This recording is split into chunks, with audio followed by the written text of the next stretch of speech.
I tried to start with something that I felt like could work as a double feature for House. I would pick Brian De Palma's Phantom of the Paradise as the companion film.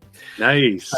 In terms of the fun, the kind of playing with genre conventions of a horror movie while mixing it with this absurdist comedy, I think Phantom of the Paradise is a great example of that. It's early De Palma. It's I think it was probably before Carrie even, so it was really before he had established himself as sort of this real master of horror in a sense, or master of a thriller. Frnz must have heard the Phantom come up. I'm watching the stream, so I'm a little behind, but I heard the words Phantom of the Paradise and came running. If we're programming a double feature with House, Phantom of the Paradise is possibly one of the only movies that you could match with it, that could match its visual insanity, sense of humor, and playing with horror genre conventions. I think the more you know about the Phantom of the Opera and that story, and how it's sort of subverting some of the tropes in that story, and that sort of gothic parable, I guess I know a little. You're somewhat of an authority there. For anyone who doesn't know, Frnz's favorite musical of all time is The Phantom of the Opera. I also collect a shit ton of Phantom Yes. stuff. I have like all the movies. I have like the film stage versions. I have a million versions of the book. I have all the merch. I have a fucking Jack in the Box. What's your take on the Phantom of the Paradise? As somebody who loves Phantom of the Opera, you know, who has recently seen House, and like, what's kind of floating in your head as I bring that movie up? I think the Phantom of the Paradise is equal parts an adaptation of Phantom of the Opera as it is an adaptation of Faust, which it makes no secret of. When you first watched it, did soundtracks, House and Phantom of the Paradise? That's true, yeah. Absolutely. I think it's got some of Paul Williams' best music that he ever wrote in Phantom of the Paradise. I love the songs in this movie. Oh, so Zach Hayes says it also is a little bit of Picture of Dorian Gray. That's right. Of course, yeah.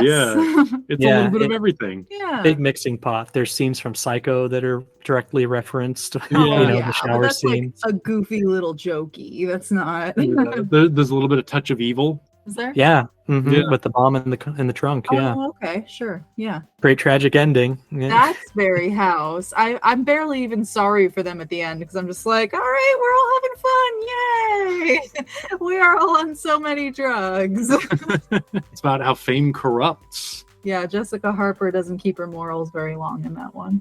Oh yeah, totally. I was thinking that too. Jessica Harper. She's kind of like. She's in like every psychedelic horror movie, because like you could say Suspiria is a psychedelic horror movie. Yeah, I was just gonna ask if you were gonna include Suspiria on this list. It's one of my honorable mentions. It's a movie I appreciate, but I don't want to make any enemies here. But it's not one I really love. I prefer Deep Red, honestly, to Suspiria. What about Dario Argento's Phantom of the Opera? I hope you don't like it. I have not seen that one in full. I've only got as far as. It's fine. Don't. I think I got as far as them. They stick a bucket down a well and they pull the bucket up, and like it's like a half of a human torso. You didn't make it far at all. That's like one of the opening scenes. I think I just saw that and was like, hey, I think I'm good.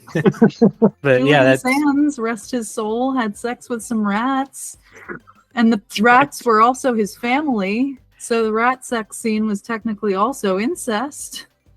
This is a wild movie. Yeah. Here's what we got to do. We got to do a top 3 or maybe even top 5, like best horror movie offshoots of Phantom of the Opera. You've got Dario Argento's, which is just something, and then you've got Phantom of the Paradise if you want it to be a horror movie, which I think it's more funny than horror.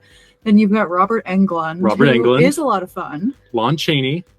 I guess he counts. I forgot people were scared of him. Well, you have the mall one, Phantom of the Mall. Isn't that what it's called? I guess. If it counts. It's just that Pauly Shore is in it, and when he's in something, you can't take it seriously as any actual member of its genre. I really derailed your conversation. I'm sorry. No, it's okay. That's all right. No, I love the movie. Like I revisit it almost every year for Halloween, so I definitely wanted to give it a shout out.